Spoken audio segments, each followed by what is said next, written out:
बिस्मिल्लाहिर्रहमानिर्रहीम। अस्सलामुअलैकुम। ज़ेम स्तासो कोरबा मोहम्मद हुज़ैफ़ा तासो गोरे करंट अफेयर्स प्रोग्राम नन सबा प PTV नेशनल पे खबर बांधे ग्रानो कतुन को नन बमुंग खबर अतरे कऊ द मेल और फीमेल हकूक हवाले सरा और दे सरा सरा माशरे के नन सबा रवान दी आइन के मेल और फीमेल हकूक मिलाव शवी दी कानून के और शरीयत के दे सरा सरा मुंग बा फैमिली कोर्ट हवाले सरा बम डिस्कशन कऊ चे दा खुला सदा तलाक सदे दा जुडिशल डाइवोर्स सदे और दे सरा सरा नोरे मसले चे देखी नन बमुंग तासुब तारुफ को मखबल ग्रान मिलमानो सरा मुंग सरा नन मौजूद दी एडवोकेट जरगम माहिर कानून दी सर तासु हर कले वायु दे सरा मुंग सरा मौजूद दा women right activist Tahira Kaleem madam तासु तम हर कले वायु सर तासु न शुरू कोमा दा खुला और डाइवोर्स को मुंग ता पता दे चे कला तलाक उशी आ अलग द तरफ नहीं चे खुला उशी आ चे खजा वाखली द जुडिशल डाइवोर्स सदे और दे शरीयत के अगा दे हवाले सर अलग हुए सर द द्रे टर्म्स तासो इस्तेमाल कल दे द्रे वालो टर्म्स यो मतलब दे चेहरा अज दवाजी जिंदगी चुकोमदा दे यो मेल और दे फीमेल आगे के आगा मुआयदा चुकोमदा आगा मख के गई जारी निशी सातले ब सु वजूहात दा सी तर मंजा चे आगे दे वजह दई के ब्रेकअप उशी तलाक दा आम फहम अल्फाज दी चे कला सड़ी ता दा इख्तियारी चे अखपले कोर वादाने ता कोर वाला ता दगबर कोशिश कई चे अखपला रिश्ता ख़त्मोनो दगा शांति इस्लाम ब्या खज़े तम पा सो ख़ास सूरतुनु के दा हकूक वर्कड़ी दा हक वर्तवर्कड़े चे तो हम पदे दी सूरतुनु के तो अखपल खावन्ना अलहदगी इख्तियार लेशे ब्या अदालत चुकुम डिग्री पास की अगर हम दे शरे और दे फ़िक़े असूल त मखामख की दी और अगे न पस अगई फ़ैसलों की और अगई यो आर्डर जारी की पकुम माने चगई अगई दा फ़ैसलों की चर दे खज़े और दे खावन तरमंज चुकुमा रिश्ता वा अगर ख़त्म शुआ सर दाऊ है चे नन सबा दा जुडिशल डाइवोर्स चे कीगी देखिए अमूमन जजान दाऊ वही चे अलग वर्ता हक महर वापस की शरीयत के दे हवाले सरात सा हुक्म दे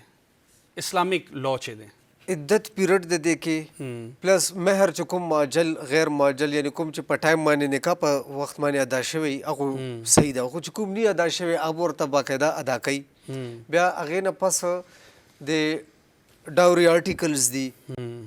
दे वापसी दा अटोल यो लिस्ट उस गुरी च फैमिली कोर्ट चुकुम एक्ट दे आगे के कॉन्करेंटली तकरीबन 12 मेजर कवानीन पयोजे माने अगई चली और इस्लामिक शरिया पतनाजुर के अगई दा फैसले कई नो आगे के बाकायदा राइट फ्रॉम मतलब चकला दा रिश्ते जोड़ी की दिवादो दे निकाह पदगा के नो आगे द रजिस्ट्री ने वाले दे निकाह रजिस्ट्रार तर दगा दे वैलिडिटी न वाले तर अगर निकाह डीड रजिस्टर को नो हद पूरे के हर से मेंशन दी आई के इत तौस्ता दा विली शिवी चेरा दा वाद चिकीगी या दा रिश्ता चिकाइमीगी दा पा चा माबेन काइमीगी और पा कुम टर्म्स माने काइमीगी और चकल दा ख़त्मीगी नो दीदी वो ख़ातिमी पर सूरत की अगई वो सुस अहद पैमान दे कुम टर्म्स दी कुम कंडीशन दी चिपाई माने दा ख़त्मीगी कानून हर से कवर करी दी और कानून जुड़ीगी दे मिसाल बजता सदा सदर कम चे दे इस्लाम और दे शरे असूल चुकुम मखामख जानते इखुली शिवी इस्लामिक आइडियोलॉजी कौंसल दे बाकायदा आगे न बावजूद हम कुछ आता दा शकूक व शुबाती चेहरा दीदी दा खुल उशवा दा तलाक शो या दा तनसीख निकाह शत्रु जुडिशल डिग्री अदालती हुक्म पर तहत माने पर दे के सो दा से सो नकात थी चे आगे दे शर खिलाफ थी नो आगे तब्या फेडरल शरीयत कोर्ट पर सूरत के आगे तदा यो दगा हासिल दे चगई अल तकीम हम दे निगरानी नज़रसानी बाकायदा इख्तियार हासिल दे मैडम तासो दा बराजमा दा फैमिली प्लानिंग चे दे दा डेर ज़ात ज़रूरी दे हवाले सर तासो च कार कड़े दे पास्ट के और मुस्तकबिल के तासो च कार कव दे बांधे दा चिता सोवे कना फैमिली प्लानिंग आगे की ज़रूरत दा दे चिकला हम यो जनाना या वादे चूशी खबर टोल वादा न रवानशमा नो पागे की द खपल हैसियत मुताबिक यो फैमिली सोना या दा जनाना द सेहत मुताबिक د سړي مالی حیثیت او د زنانه د بدني حیثیت مطابق چې د هغې له څونه بچي پکار دي په څونه سپیسنګ باندې پکار دي بیا د هغې نه علاوه په معاشره کې موجوده سهولیاتو مطابق د یو خاندان ایوریج په چې کوم ریشو دا څونه پکار ده په هغې کې څونه افراد پکار دي نو هغې سره یو معاشره چې دا ډېره ښه طریقې سره د هغې ریسورسز هم مینیج کیږي د هغه فیملی ریسورسز د زنانه هیلپ دې سره مینیج کیږي نو دا مخکې ځي ما چې شاته کوم ذاتي کار کړی دی مختلف ادارو سره UNFPA سره مې هم کار کړی دی او هغه دې باندې زیاتر زما د شاته کار فوکس دا و چې ریپروډکټیو هیلپ چې دی هغه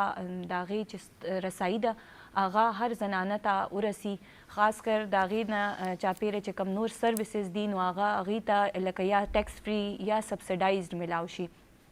بل د دې حوالې سره چې کوم تشهیر دی هغه هم عام شي خلک پرې پوه شي چې دې سره که زیات ماشومان وي هغې سره زنانه صحت ته څونه د مسلې وي او بله دا ده چې د غټ فیملی سایز چې دی د هغې د سړي یا د اوورال په ګرانه باندې څه دغه دي نقصانات دي نو د هغې راوند هم خبره میډم تاسو د اویرنس چې کو ریپروډکټیو هیلث حواله سره ته دې کې ډېر زنانه چې دا فیملی پلانینګ باندې نه پوهیږي بیسیکلی اربن ایریا نه رولر ایریا نه هغه ساتي که نه تعلق کلی نه تعلق ساتي تو دې حواله سره تاسو هلته خو لیک آف اویرنس دی هغو سره خو ټي وي هم هلته نشته تاسو خپل پیغام د کلي زنانو پورې څرنګه رسو یو هر یو پیغام خو ګورې په ټي وي نه رسي ځکه چې موډ اف کمیونیکیشن او اکسس ټو انفارمیشن به ګورې چې د کومې علاقې څونه دی نو چې کوم علاقه باندې زما خپل ذاتي موټیویشن دا وي زه د ملکنډ نه یم نو که ما سره څه کار وي هغه زه داسې ډیزاین کوم چې یاره زه زیاتتر یا د ملکنډ ښځو ته ورسم په خپله باندې لاړه شم د هغې سره کینم او په هغې کې بیا خلکو پوینټ اف کانټیکټس ما هم اسټبلیش کړي دي چې زما داسې رشته داران وي یا اکټیویسټ وي کوم چې لوکلی هلته کار کوي نو هغوی سره مونږ رابطه هم وکړو لاړ شو زنانو سره کینو د کلي د مشر سره یا د داسې په هغه ټایم کې د قبیلې یا د یو وړوکې خاندان چې کوم وي د هغې مشر سره کینو اکثر په 4-5 کورونو باندې داسې یو مشر وي چې د هغې سړي بهر کار لتلی وي په ښار کې کار کوي او یو مشر وي او هغه د ټول کور خاندانونو واک هغه سره وي نو چې سره کینو بیا هغه سره خبره کوو نو که چېرته ټي وي نه وي هلته بیا د دې سټریټجي بدله وي د خلکو ته د رسایۍ د پیغام رسایي چې دی د هغې سټریټجي هم بدله وي زنانو سره چې ورک پلیس کې د هراسمنټ کیږي هغه ایکټ هم جوړ شوی دی قانون هم دی هغه حواله سره تاسو څه وکتل خپل کار کې چې دا کیسز ذات دي ذات کلی سایډ نه راځي یا د شهر سایډ نه راځي اور دې بیا تاسو حل دې سکو څه ریفر کوو اومبډس پرسن وغیرہ ته څه تاسو طریقې کار دی عدالت ته ریفر کوو بالکل اومبډس پرسن آفس جوړ دی د دې دپاره ډیډیکیټډ او کله نه چې دا آفس اسټبلیش شوی نو هغه آفس په خپله باندې دونه کار کړی دی چې څونه هم کاروباري دا اداري د ورک پلیس ځایونه دي نو هغې کې د هغې تشهیر بیا د هغې میکانیزم چې کمپلین به څنګه کیږي او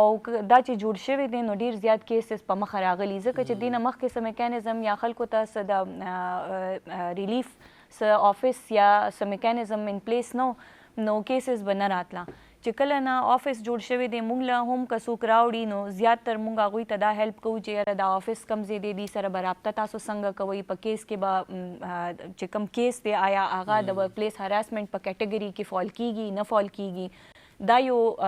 لیګل فریم ورک باندې پوهه دا مونږ زنانه ته ورکو د هغې نه علاوه مونږ زنانه سره دا خبره هم وکړو چې کله دوی دا کیس په مخ کې بوځي د هغې کیس نه به دوی ته فایده نقصان څه کیږي دا هم ځکه چې اکثر داسې وشي چې کله هم چېرته د هراسمنټ کیس کیږي هلته په ورک پلیس کې په د کار په ځای کې د پاور امبیلنس ضرور وي هغه کس چې کم چا چې ښځه هراسه کړې وي یا که د سړي سره هم د هراسګي سب انسیډنټ راغلی وي نو دواړو کې به د طاقت یو امبیلنس ضرور وي یو به په ښه پوزیشن باندې وي بل به په یو داسې لاندې ماتحت پوزیشن باندې وي چې هغه دا رایټ ګڼلی شي چې زه دا زنانه چې ده دا زه هراس کولی شم یا زه دا سړی هراس کولی شم نو په هغې کې اکثر د نوکرۍ نه د ویستو خطره که هغه پرایویټ اداره وي په سرکار کې خو دا ده چې د هغې اټیچ باډي ته بل ځای ټرانسفر وشي نو دې باندې هم مونږ زنانه اویر کوو چې هغه فولي انفارم دي او هغه بیا په هغې طریقې سره خپل کیس مخکې پرسو کوي وکیل صاحب تاسو ته به راځم د هراسمنټ ایټ ورک پلیس ایکټ چې دی که نه دې کې داسې به هم کیسز وي چې دروغ کیسز وي ښځه به الزام لګولي چې ما سره ورک پلیس کې دا د هراسمنټ وشولو اور عدالت ته لاړ شي او فیک کیسز وي هغه کس ریپوټیشن هم خراب شي کله کله نوکري نه هم لاړ شي دې حوالې سره بیا لیګل ریمیډي څه ده هغوی کسانو ته یو انسټنس تاسو داسې ورنکو چېرې داسې یو کس ته هغه سره دا کار داسې شوی دی او دا کیس چې دی دا فیک وختو کو لیټ سپوز یو کس ته نوکري ته لاړه لیټ سپوز هغه خو به هغه شانتي چې کوم ریډرسل آف رایټس به کیږي ګوري قانون په تناظر کې چې تا نه کوم رایټ تللی دی اب تا ته حواله کیږي پلس هغې نه علاوه بیا پینلټي به هم لګي پینلټي هم لګي بیا هغې دار اختیار دی خو تاسو یو خبره تاسو دا نوٹ کړئ چې د هراسمنټ ایٹ ورک پلیس د دې ضرورت محسوس شو نو دا ایکټ پاس شو دا قانون جوړ شو کنه سر دې باندې تاسو کټ کوم پلیز تاسو ویل چې دې کې کیسز شویو زمونږ یو ایکټر او زبنوم نه اخلم هغه باندې یو فیمیل ایکټریس کیس کړی بیا هغه نه انډورسمنټس هم لاړو ایډز هم لاړو او بیا هغه پکې بے قصورو ایکټر ا کیس یو غټل تو دې حواله سره بیا ډیفیمیشن لا څه وایي او د نور لاس چې دی هغه دې حواله سره څه وایي چې بیا به څه ریمیډیز وي ورسره نو سر ګورئ چې تاسو د ډیمیجز سوټ وکړئ خپل ډیمیجز کلیم کوي د ډیفیمیشن په کاز باندې چې ما ته د سرټن ایکټ نه ما ډیفیمیشن وشو د ما کریئر په داو باندې نو کوډ اف لا بیا تاسو ته باقاعده دغه د ډیمیجز پې کوي او پینلټي پکې شته دی قوانین اټول هغه دپاره جوړ دي په قانون کې داسې څه ګنجایش ډېر کم اوس پاتې دی چې یو الته چې معاشره د انساني معاشره د دا کارونه پکې کیږي خو د فیک کیسز ریشو به ډېره کم وي او چې بیا وي نو د هغې بیا ریډرسل شته دی هراسمنټ چې کیږي ډېر په سټل طریقه کیږي کله هم یو کس چې هغه هراسمنټ کوي هغه خپل ثبوت نه پرېږدي پوره کوشش کوي چې هغه ثبوت پرې نه دي نو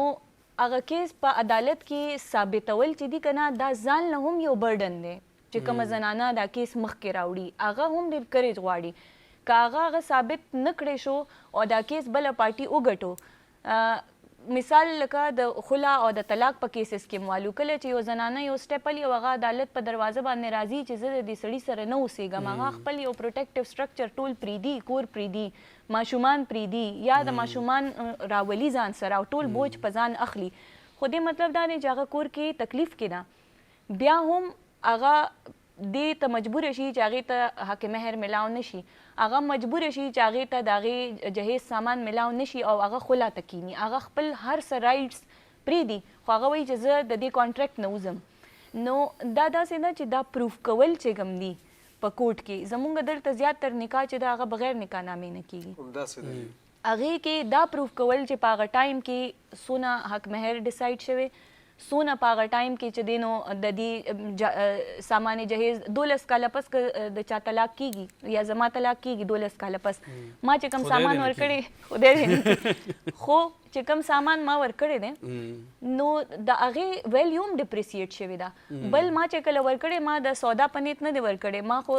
د لور د لایف ښه کولو په نیت ورکړی نو جسټ یو نریټیو دا بلډ کول چې چا کیس وګټو چا کیس وبیلو هغې هرګز مطلب دا نه چې کیس فیک و کیدای شي هغه پروف کولو کې هغې سره انف ایویډنسز نه نو بیا هم کیس چې دی نو بیل دې کې میډم تاسو خبره وکړله چې ښځه کله خله اخلي هر څه پرېږدي دې کې نن سبا خلې نه علاوه یو بل شی دی جوډیشل ډایورس چې وکیل صاحب وویل هغه چې ښځه پروف کی چې ما سره ظلم شوی دی که نه هغه ته بیا حق مهر هم ملاویږي داسې دی که نه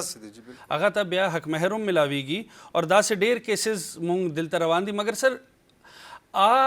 دا قانون چې دی دې باندې اسلامک لا څه وایي د تاسو د جوډیشل ډایورس حوالې سره چې خبره وکړو یو خو میډم طلاق او خلې حوالې سره خبره وکړله که نه خلې کې خو حق مهر واپس شي جوډیشل ډایورس کې خاوند ښځې ته حق مهر ورکړي دې باندې اسلامک لا شرعي څه وایي چې دا صحیح دی اسلامک آئیډیالوجي کاؤنسل دې حوالې سره څه هغه پاس کړی دی اسلامک آئیډیالوجي کونسل یا فیډرل شریعت کورټ دا کوم مطلب اسلامک آئیډیالوجي کونسل خو ایڈوایزري رول کې دی که نه چې هغوی خو چې کله قانون جوړېږي هغه ټایم ایڈوایز ورکوي چې دا د شرع مطابق صحیح کړي تاسو خبره وکړه چې هغوی دا پاس کړی دی نو هغوی پې خپل اعتراضات دي خو هم سرټن کیسز کې ګورئ کو تاسو یو قانون جوړ شوی دی نو هغه انټایرلی اګین د اسلام خلاف هی فیصله نه کوي جی کورټ اف لاز دی سیستم بو یو چې کوم پروسیجر دی انډر لیټ سپوز موږ دا ویو چې سیول پروسیجر کوډ دی انګلیش لا دا انګلیش لا خو پروسیجر تاسو ته خېده فیصله چې کوم دی هغه خو تاسو ته غي چې کوم درکې هغه خو د فقه او د اسلامي قانون محمد ان لا دا ټول ما تاسو ته و چې د 12 قوانین چلی سایملټینیسلی انډر فیملی کوډ ایکټ لاندې چې کومه فیملی کوډ چې غي ایکټ کوي غي فیصله ورکوي اي کې باقاعده تاسو ته د قرانیک او د حدیث چې کوم سورسز اف اسلامیک لا دي دغه باقاعده کوټیشن ورکوي دا زه غوایم د ما فیلډ دی موږ دا کیسز هندل کوو دغه ریفرنس کوي چې خپل حدودونه تاسو تجاوز مکوئ او طلاق چې دی دا بشک الله تعالی نزدیک یو ډیر ناپسندیده فعل دی خو کوچره لیټ سپوز خاوند لونټیکی یا ابسنس اوس دا ډیر ویلډ ریزنز دي 2 کاله غیب د پته نه لګي ابیا ایکسټنډ کولې شو سمره دغه پورې اوس تاسو ګورئ نو دا ټول چای کله بیا فیصله ورکړي نو اسلامي قوانین او اسلامي اصول مخامخي خېدي او هغه بیا جوډیشل ډیګریز اکچولی د کورټ فیصله ده کنه ډیګری یو ججمنٹ ته جج صاحب ورکی هغه خو له ډایرکټ راشم خزر راشي دغه وکی او سړی طلاق ورکی نوټس باندې نو دا ټول د اسلام او د دین او د فقه چې کوم اصول دي هغه مد نظر ایخي نو هغه نه پس کیږي زره د اسلامیک ریپبلیک اف پاکستان د کورټ اف لا چې کوم دي هغه د آئین په تحت کار کوي او د آئین حفاظت د کورټ اف لا ډیوټي ده administration of justice دا court of law judiciary سره دا انډر راځي نو دا انټایرلی اگینست اسلامیک پرنسپلز دا تصورم زم مونږ غلط ته چې په ذهن کې دا راولو چې دا څه بس کې دی شي تاسو د ډي ایم ایم ایکټ خبره وکړه 1939 چې دی دا یو کنټروورشل کوېسچن دی د باندې اوس اسلامیک آیډیالوژي کونسل ما په خیال د میاشتې کې یو بیان هم ورکړی دی چې دویم واده د پاره پولیګمی چې دا خزه اجازت ضروری نه دی اسلام کې خو د ډي ایم ایم ای ایکټ 1939 چې دی انګریزانو چې جوړ کړیو هغه کې دا چې تاسو به اجازت اخلو چې تاسو اجازت وانه غستلو دا به کرویلټي کې راځي اسه ولس پوولو د پاره چې اسلامیک آیډیالوژي کونسل وایي چې نه اجازت ضرورت نه دی ایکټ کې راغلی دی چې اجازت ضرورت شته تو دې کې تاسو چې عدالت کې پریکټس کوو دې کې څومره وزنی چې تاسو قانون سایډ ته ذات زو یا اسلامیک آیډیالوژي کونسل طرف ذات شفټي دې حواله سره لګو وایو سر بطور یو د اسلامی مملکت باشنده او بیا د ما او د چې دا سیدا هم د هغه اسلامی مملکت د قانون زو انټرپریټیشن کوم دغه تشریح کوم او بیا د ما چې کوم نور د ما فیلو کنټریمن دي د ما آبادی د ما ملک باشندگان دي هغه چې کله کیس زه لړاوم نو هغې کې به زه خامخا د اسلام او د شریعت پرنسپلز خاص خیال ساتم او هغه څه دي جی هغه همدغه دي کو زه به کو د ښځې نه اجازت نه اخلم نو زه به ځان د دې قابل ګڼم چې زه د هغې ټول ریکوایرمنټس پوره کولی شم اسلام ماته حقوق هم کو دي په ما فرایض هم دي چې زه یو رشته ازدواج کې کنټراکټ کې زه داخليږم نو په ما باندې عین مخ کې سرټن ریکوایرمنټس دي هغه چې آیا زه د هغې خوراک سکاک د هغې د چار دیوارۍ سبا اولادي د هغې د خرچې دا ټول دغه پوره کولی شم دا صرف د دې احاطه یو جمله کې نشي کېدی جی چې زه یو جمله ویم چېرې دا د دې خلاف نه دی نه جی خلاف ما خو تاسو ته یو قانون هم نشي کېدی ولې آئین په تحت مونږ ټول وی آر د سټیزن اف پاکستان او اسلامیک ریپبلیک د سر او ټول قوانین چې کوم دي هغه دغه په تناظر کې دي او کو بیا هم چا اعتراضي نو هغه باقاعده هغه ته باقاعده شریعت مطابق شریعت کورټس هم جوړ شوی دي شریعت کورټس دي اسلامیک کورټس دي او بیا دغه دي غټه غټه مدرسې دي هغه فتوی جاری کوي هغه بیا کورټ اف لا کې سر دا تاسو فتوا خبره وکړه عدالت کې فتوی څومره اهمیت دي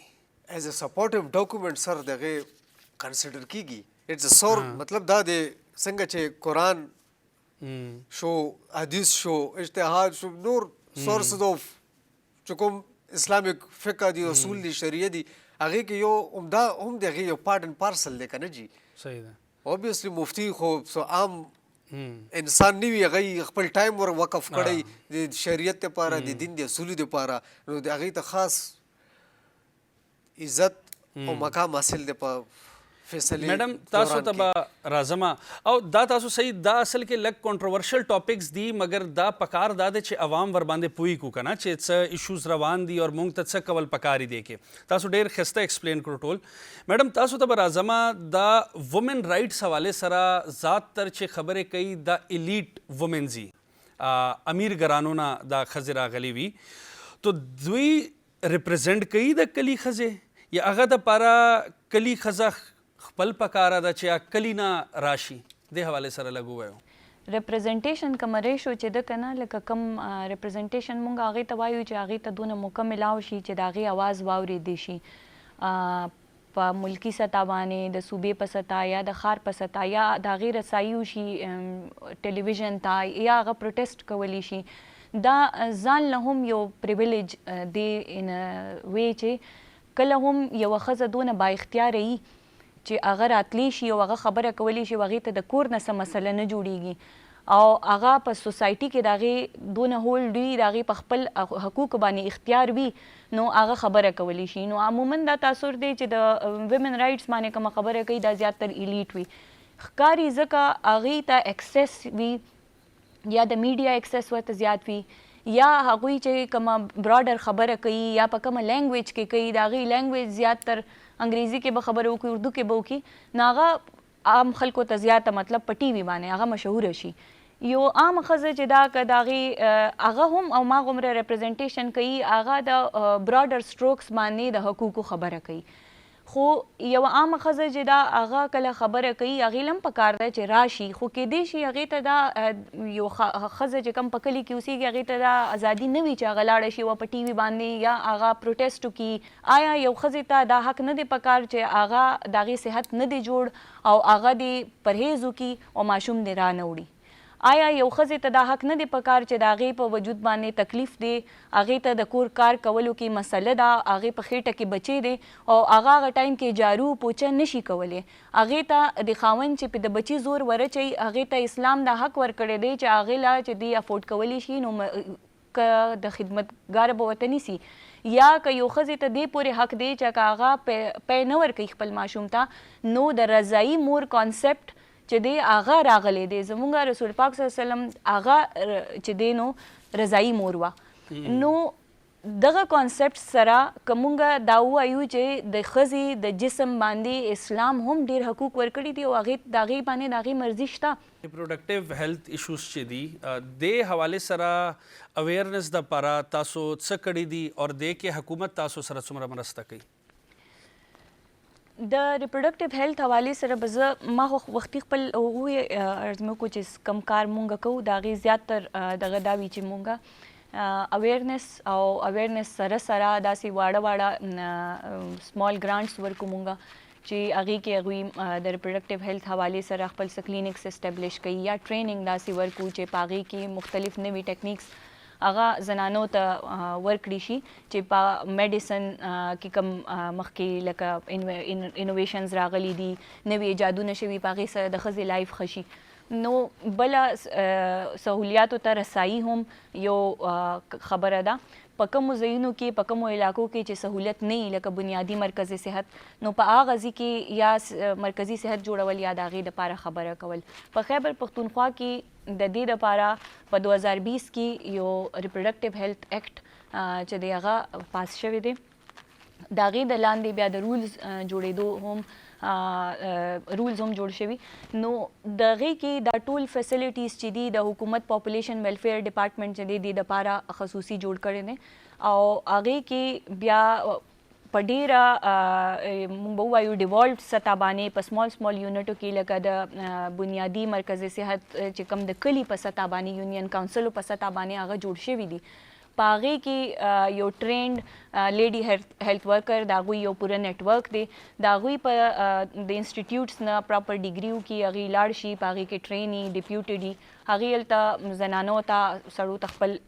فیملی کې چې کوم کاونسلنګ دی هغه ورکوي، سروسز ورکوي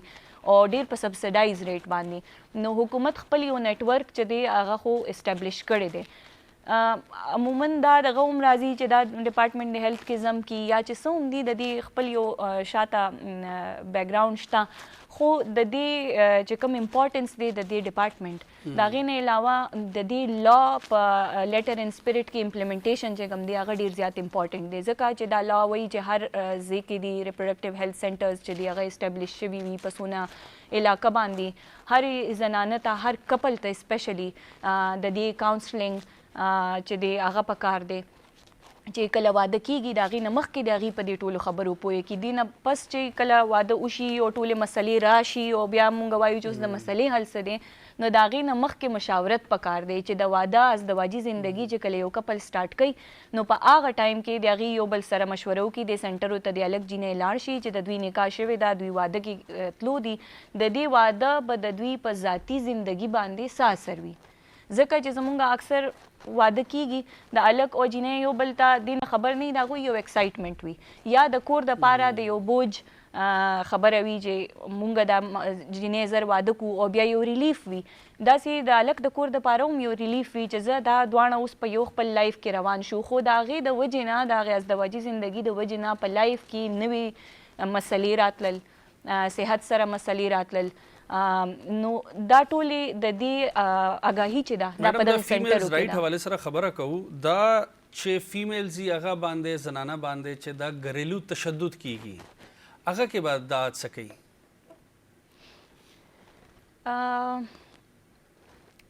زنانه به څه کوي په هغې کې؟ زنانه به څه کوي؟ چېرته به رپورټ کوي یا څه ورسره څه طریقې کار دی دې کې؟ زمونږ چې دا 2021 کې یو قانون راغلی ډومestic violence act خیبر پختونخوا کې، نو د هغې د لاندې هم لکه د دې زنانه هسې هم څونه عدالتونه دي چې دي په هغې کې د ریډریسل میکانیزمز موجود دي، خو دغه کې لاندې کمیټیانې جوړېدل وې په ډسټرکټ سطح باندې کم ته چې به دا زنانه خپل کمپلین راوړي او د دې کمپلین به اورېدل کېږي او هغې سره به دا د دوی چې کوم هغه مسله ده ګوري با چې دې کې عدالتي مطلب انټرونشن پکار دی، نو هغه کیس به ورته ریفر کړي، که لایر سره کنیکټ کول پکار دي هغې په فارم باندې به لایر هم وي، که هغې کې څه سایکولوجیکل ایشو وي او هغې زنانه ته هغه هیلپ پکار وي هغه به هم وي. د هغې نه علاوه که هغه کمیټي دا وګڼي چې د دوی سره څه میډیشن کیدی شي او دا خبره حل کیدی شي نو هغه هم وي. هغې نه علاوه زیاتر DRCs جوړ دي، ډسپیوټ ریزولوشن کمیټیز دي، نو هغه خو فعال دي مخکې نه، نو داسې د کور د ناچاکي والا مسلې چې دي هغه هلته هم راځي، پولیس سټیشن ته هم ځي، هغه په ورسټ کیس سیناریو کې ځي. نو د زنانو دپاره د ریډریسل دا یو نور خو ډېر زیات عدالتي کاروایانې وې، خو د دې ایکټ مقصد دا و چې په یو داسې طریقه باندې دا مسله اډریس شي چې کم کې د جوډیشل کاروایي ضرورت هم ونه شي او یو میکانیزم څنګه چې د سوشل پروټیکشن یو میکانیزم په هر ملک کې په یو ترقي یافته ملک کې میډم دې کې تاسو وایئ چې DRCs هم جوړ شوي دي، نور کمیټیز هم جوړ شوي دي، دې کې دا جوړ نه دي. اچھا لا جوړ نه دي. DRC یو جدا قانون دی، هغه خو د الټرنیټ ډسپیوټ ریزولوشن او هغه دی، خو دا چې کوم DPCs ډومestic وایلنس پروټیکشن ډسټرکټ پروټیکشن کمیټیز دي دا نه دي جوړي. د دې جوړېدو مسله دا وه چې دې قانون کې وي چې دې کې به MPA د هغې علاقې وي، ویمن MPA چې کومه ده، د هغې نه علاوه به چې دې کې ډسټرکټ کمیشن ممبرز به وي. دا دواړه ممبرانې MPA هم زمونږ چې کوم ریزرو سیټ والا کیسه وه هغه هم پینډینګ ده، نو زمونږ ویمن MPAs هغه عمره تعداد کې نه وي چې هغه په هر ډسټرکټ باندې راشي، یا چې بیا وشوه فیصله نو هغه هم هغه سیټس ډسټریبیوشن دونه انف نه و چې هغه په پوره ډسټرکټ کې ریپرزنټیشن د هغې وشي او کمیټي خپل کمپوزیشن ته ورسي. اینډ سیکنډ د ډسټرکټ کمیټي آن د سټیټس اف ویمن دا چې هم نشته، نو دې وجې نه دا کمیټیانې لا فعال نه دي. مسلم فیملی لا اورډیننس 1961 هغې کې هم دا شک موجود دی چې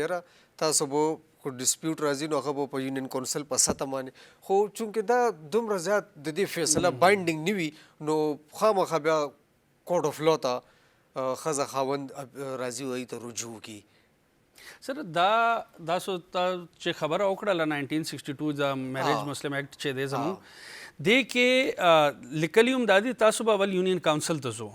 بیا به تاسو عدالت ته راځو تو دا څه وجه ده چې خلکو یونین کاونسل باندې اعتماد نه دی ډایرکټ عدالت ته لاړ شي؟ سر هغې مین ریزن دا ده چې څنګه انساني معاشرې ارتقا کیږي همدغه شانتې هغوی ته بیا هغه قانون کې امینډمنټس کول پکار وي او بعض اوقات هغه چې کوم تاسو یو ډسپیوټ ریزولوشن کونسل جوړ کړی یا دغه شانتې تاسو مختلف ادارې قایم کړي چې تاسو به دا ډسپیوټ اخوا کوئ یا چې کوم بامی آهنګي دا هغوی پیدا کوي نو ای سر بیا هغه شانتې اختیار نه چې تاسو پای فورس کوي چېرې دا تاسو بوس دا بایندینګ کوي کوډ اف لا سر باقاعده اختیار دی کو مثال په طور تاسو یو کس راغوستن غواړئ عدالت ته لیټ سپوز یو زنانه دا لاړه عدالت ته او هغې کیس دغه کو په فیملی کورټ کې حوالې سره او خاوند نه پیش کیږي نو بیا عدالت سره دا اختیار هم دی چې تھرو فورس اف لا within legal limits هغه بیا عدالت کې پیش کولی شي موږ خو دا کیسز هینډل کوو که نه نو بیا په دغه سطح باندې ای سر دومره اختیارات نه هغې کې بیا ډېرې خبرې دي ظاهره د بیا کوډ اف لا دی نو ای سر بیا اختیارات ډېر وي تاسو د اختیارات خبره وکړله چې دا ګواهان چې وټنسز چې دا چې اوس عدالت ته نه راځي جج صاحب ارسټ وارنټ هم جاری کړو بیا هم نه راځي ارسټ وارنټ نه هم هغه پټیږي آیا د وټنسز پورا کول عدالت ذمہواری ده دا به لازمي پورا کوي یا دا هم کولی شي چې افیشل وټنسز چې زه خبره کوم پرایویټ وټنسز نه چې هغوی نه افیشل وټنسز به موږ لیټ گو کو اور موږ به مخکې کیس چلو یا نه افیشل وټنسز به لازمي راځي؟ افیشل وټنسز اوبویسلی هماغه نکاح رجسټرار شو جي نه اکثر خلک پکې پولیس والا واچي سرکاري کسان واچي لکه یو کس اربیټریشن کاونسل ته لاړو لوکل گورنمنٹ ته اب ډایرکټر لوکل گورنمنٹ پکې واچي اور اوس آج نه راځي عدالت ته لیټ سے یو کالو شول یونیم کالو شول عدالت داسې څه قانون دی چې وټنسز افیشل وټنسز به پریږدي مخکې به کیس روان کی یا نه اب پورا کول لازمي دی؟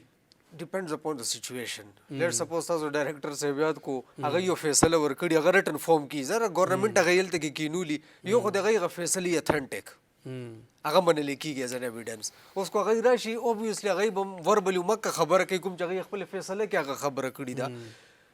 هغې نه علاوه عدالت سره دا اختیار دی چې یک طرفه فیصله والی او چې کومه پارټي خپل وټنس دغه کړي او هغه خبره صحیح ومنلې کی ادروایز خو کو افیشل خبرې کوي نو خو هغه چې کوم ډاکومنټ صحیح چې کوم ججمنټ په هغې ورکړی خپل اختیار مطابق سر چې ډاکومنټس نه لیټ سے یو کس ډي آر سی ته لاړو او جی کوشش وکړل چې زموږ ریکاونسلیشن وشي هسبند وایف ریکاونسلیشن ونشول هغه سره څه ډاکومنټ هم نه دی وټنس جوړ کی ایس ایچ او هغه متعلقه تھانے ایس ایچ او ټرانسفر شو لاړو لیټ سے چترال ته بالکل جی اور یو کال یونیم کال عدالت ته را نغلو صحیح تو دا داسې څه قانون دی چې جج صاحب دا ویلی شي چې دا وټنس به فورګو کو یا نه وټنس به لازمي راځي افیشل وټنس افیشل وټنسز هغه څنګه تاسو خبره یک طرفه فیصله وشي ایکس پارټي ډیسیژن هغې کولی شي زه صحیح شو هغه دومره امپورټنټ نه دی خبر هماغه د ډسپیوټ ریزولوشن دی که نه هغوی رول خو صرف دی ته دی چې دومره ګورنمنټ یو باډي جوړه کړې ده او دوه فریقین چې کوم دي هغوی تللی شي ولته کې خپل دغه پیش کولی شي هغې نه باوجود هم د هغوی فیصله بیا هم نه ده بایندینګ هغې ډو څوک پاسداري نه کوي هغې نه ایټ دی اینډ کورټ اف لا ته به جي راځي دا په ایکسپیرینس بیس باندې دا خبره کوم میجورټي ظاهره چې یو ښځه خاوند یا ښځه بهر روزي د خپل چار دیوارۍ نه نو هغه خو بیا ریلیف علي ون وے اور ادر هغه کو سپریشن غواړي نو هغه سپریشن هغه قسم ریلیف هغه به خپل به سکیور کوي هغه به اټینمنټ اف خپل چې کوم ایم دی اوبجیکټیو د حاصلوي کو هغې ته دا پته ولګي چېرې د ډسپیوټ ریزولوشن کونسل خو به زه واپس واستلم ما به خاوند چې هغه نو سم دغه دي آیدر سو مینی ریزنس کیدای شي ریزولوشن میرج یوازې یو دا نه ده چې ته وان ټکون شي خرچه نه ورکوي نو اینی بیسس باندې کو بایندینګ فیصله خو نه ده واپس راشي خاوند ورسره بیا هماغه ایټیچوډ یا د جوائنټ فیملی کې نن سبا ډېر زیات ایشوز دي هغې د وجې هغه ایشوز دي نو هغه واپس به کوډ اف لا ته راځي سر څرنګه تاسو خبره وکړله چې یو ځل ښځه کور نه وځي یا بیا خپل شی مناوي په عدالت باندې کوډ اف لا کوډ اف لا کې سر یو تاثر دی چې فیملی کورټس کې دا ما هم ډېر اورېدلی دي چې فیمیلز د طرفه ټلټي تاسو ولې پریکټس کوو تاسو به دا شی کتلی ومي دا دې کې څومره حقیقت دی proper word was dasi use come relief to the female tilt is not a proper suitable word kana ji che ai the relief ki actually taro sa par ko ta so gori no female participation ko pa jobs ke show ya education ke आगे शांति ने कोम ची civilized developed country के लिए evident the statistics are so no female te core न रावतु के ढेर ज्यादा challenges दी अगर challenges overcome कम कोन दे पारा मिसाल पे तौर माशूम दगा शो दे कोर कारू नशवल खर्चा पूरा कोनो सड़े को हर सकोले शी अगर कोर न बारू जनो करीम कई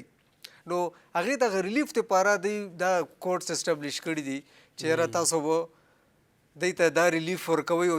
او within specified time باقاعده ورته ویلي چېرې تاسو به within 6 months if possible چې تاسو به دغه دین نه ډیلی کوي تاسو به دا فیصله دي کې کوي هغه شاته so certain reasons دغه دا نه دي چې موږ سره فیمیل فیور کوو نه هغه د پاکستان سټیزن د چا لور د چا خور د چا مور پلار لوی کړي د چا خور روریانو ور سره دغه کړي هغه چې بیا چاته حواله کېلته کې هغه سره داسې سو کم دا نه وړي چې زما لور خور دې کور دې برباد شي ډېر لیمیټډ کیسز بي سو نفیریس شاته پلانینګز بي وټ ایور تاسو سر خبره وکړه د فیمیلز چیلنجز حواله سره میډم زموږ سوسایټي کې بالخصوص د خیبر پختونخوا کې فیمیلز د ټولو نه غټ چیلنجز کوم یو دي چې روزانه هغه فیس کوي مطلب د هر زنانه ژوند چې دی که نه هغه خو په چا چېرته اوسیږي په هغې باندې ډیپینډ کوي چې هغې ته مسایل د کور په سطح باندې مختلف دي لکه که په غریزه علاقه کې وګوري هغې ته اوبه نه وي نو د هغې بوج هم په زنانه دی چې اوبه به راوړي که نه د پخلي د واخله تر د جامو وینځلو دپاره نو هغه دا د بیسک سهولیاتو د اپسنس د وجې نه زنانه ته روزانه دا تکلیف وي ټیک ده هغې نه علاوه چې دي که زنانه سره مطلب دغه شانتې تکالیف وي بیا ورسره ظلم زیاتې هغه هم کیږي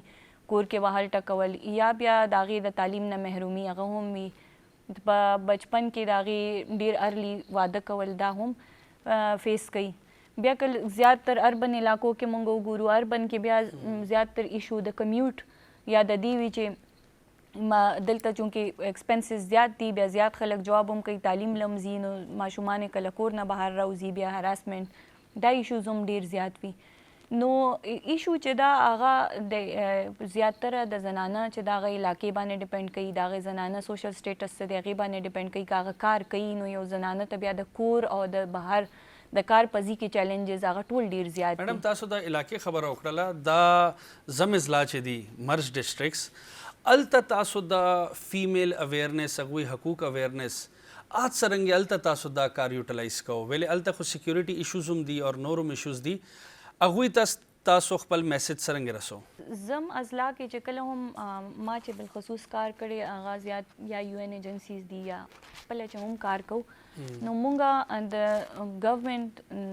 بیل کار نه کوو ځکه چې هلته یو مطلب د هغه ځي موبیلیټي هغه هم لږ مشکله ده بل دا ده چې کوم سوشل سټرکچر هلته الریډي اسټابلیش نه هغه مونږ همیشه ټیپ کوو لکه که هلته ملکي نظام دی نو بیا د ملک سره په جوړه باندې خبره کیږي او بیا زنانو ته رسایي کیږي ځکه چې هلته ډایرکټ یو کور ته زنانه ته اسې هم په خیبر پختونخوا کې څوک داسې ډایرکټ په کور کې دغه وکړي نوک وکړي نو زیاتر ګیټ ته زنانه راشي او هغې مطلب ډایرکټ خبره نه کوي نو هغه میل به همیشه په کانفیډنس کې هلی او میل به ځان سره الای کې د هغه علاقې سړي چې دي هغه چې کله ملګري په دې حقوقو باندې پوهیږي نو بیا هغې غواړي چې او زموږ زنانه ته دې هم دا ښه خبره ورسي ځکه چې د زنانو حقوق چې دي که نه هغه هغومره د زنانه دپاره ضروري دي څونه چې د هغه سړي دپاره هم ډېر صحیح دی میډم تاسو مشران خبره وکړله سر د عدالت کې جرګه څومره منل کیږي یا جرګې ویلیو نشته عدالت کې everyone is equal before the law او just decision ګوري just as court of law چې دی هغه به کې justice لټوي یعنی دا ډېر دا څنګه تاسو ذکر وکړو د آی کې افیکټ دی چې کاروکاری یا دا نور سورا قسم دا قسم ډیسیژنز والی دغه کی هغه نلن ورډ ګڼل کیږي خو چې کله هغه د قانون د نظر د لاندې راشي نو هغه کې اوبویسلی جسٹ کاز د لټونو باقاعده کوشش کیږي کورټ اف لا خو خپل زغه نشي بدلولې جی بالکل فور د ایڈمنسټریشن اف جسټس after all دا خبره چې وکړو دا ټول یو شان جرګې دی ډي آر سی یو جرګه شو اربیټریشن کونسل یو جرګه شو یونین کونسل یو جرګه شو مګر هغه ته لګ لیګل فریم ورک ملاو شوی دی الګ سرکاري جرګې ورته مونږ ویلی شو چې سرکاري ځای کې تاسو ټول کینو مونږ سره ټایم کم دی اور تاسو هم ډیره شکریہ وکیل صاحب میډم تاسو هم ډیره شکریہ چې تاسو راغلو اور امید کوو تاسو به بیا هم ان شاء الله راځو تاسو ډیر انفارمیټیو خبره وکړلې او لس امید کوو چې دا انفارمیټیو خبره باندې به ځان پوهې کړې وي چې وومن رائټس صحیح اور میل رائټس صحیح اور نن سبا عدالت کې کوم نظام شروع دی ډرابیکس څه دي میرټس څه دي ډیمیرټس پکې څه دي ګرانو کتونکو خپل کوربا محمد حذیفه ته اجازت ورکې بل هفته شپږ بجې انشاءالله به ملاقات کیږي هغه پورې الله حافظ